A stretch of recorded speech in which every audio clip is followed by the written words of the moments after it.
What's going on, people? How you doing? TK Pryor coming at you. I want to hit you guys today with just what I think about when it comes to finances and when it comes to money.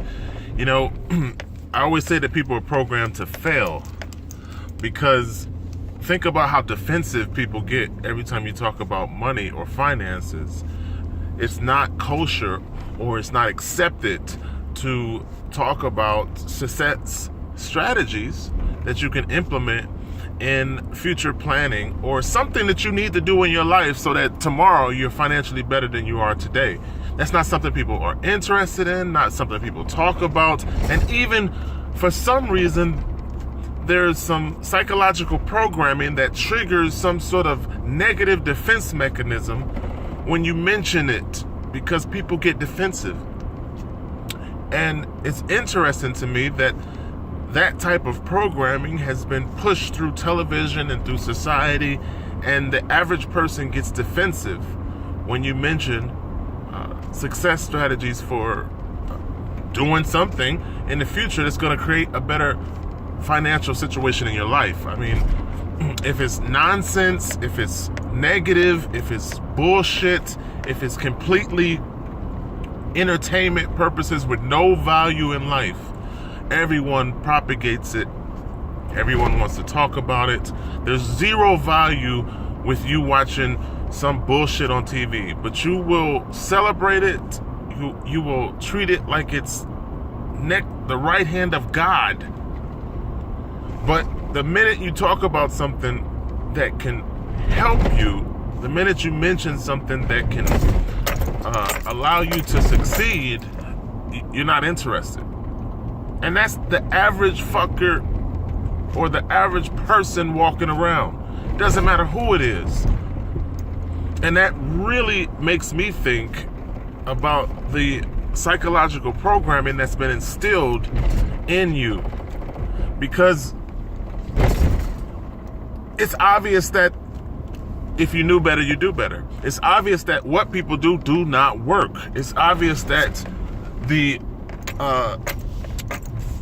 average person doesn't know how to financially make it, because if they did, they would be more successful than they are. And people won't talk about the fact that what they're doing is counterproductive to their financial future. You know, focusing on liabilities is not going to get you ahead. You know that spending money on frivolous things that have no long-term value is not going to help you. Nobody talks about this shit. Nobody even teaches other people how to focus on doing things that's going to put you ahead in life. Like, who teaches you wealth? At what point for the PhD holders? Because one of the guys used to work at my job has a PhD. He transferred, and now he has a higher paying position. But he was just like me when he worked in my section, right? And for the people who spend the time to get a PhD, at what point did they teach you wealth? When did you learn how to make assets and money work for you? When did you learn how to leverage and compound? Tell me, at what point did you learn the strategies of the super rich in terms of not working for money, making money work for you? I mean, no one has been taught wealth except the wealthy.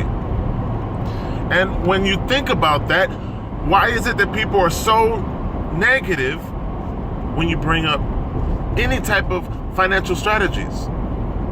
Because I've been video marketing for 2 years on YouTube and Facebook, and rarely does anyone ever say, you know what, I want to make my money work for me. You know, in your video you said that you use 7 different systems of leverage to make your money get a job. So what are those companies? What are those systems? You know, I would like to network with you. Maybe you can show me, you know, one of the 7 systems. That doesn't happen. You watch the video, you scroll on, and you go back to watching what? Television. As if that adds value to your life. It seems like today people don't even pick up books and read anymore. I typically read books on my Kindle, but reading is not even something that people do. So everything counterproductive is what is celebrated. And then everything that is helpful and that truly can advance you is stuff that people just aren't interested in. So it makes me think, like, why is that? Well, the answer why is the propagated negativity within our societal influences. Because everybody acts like there are no societal influences. There's nothing that motivates you to make the decisions that you make. All of the stimuli within your life, whether they be friends, television, billboards, everything that's around you in this holographic projection doesn't influence you in any way, shape, or form. Well, that's bullshit. Because the millions, I should say billions of dollars that are spent on public opinion is done for a reason. So it does affect you, and it does have a psyche change in terms of what you focus on.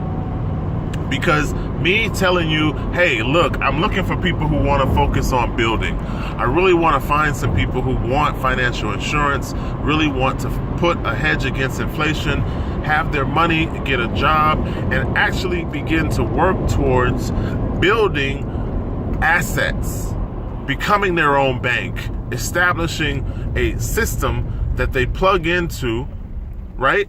And utilize so that the turnkey business system becomes their second job. When I say that, people don't say, damn, that's a good idea.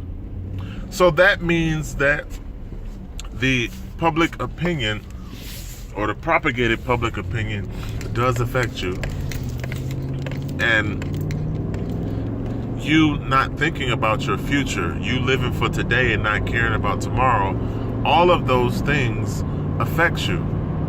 Because here's the deal, there is a method and there is a process to set yourself up financially, okay?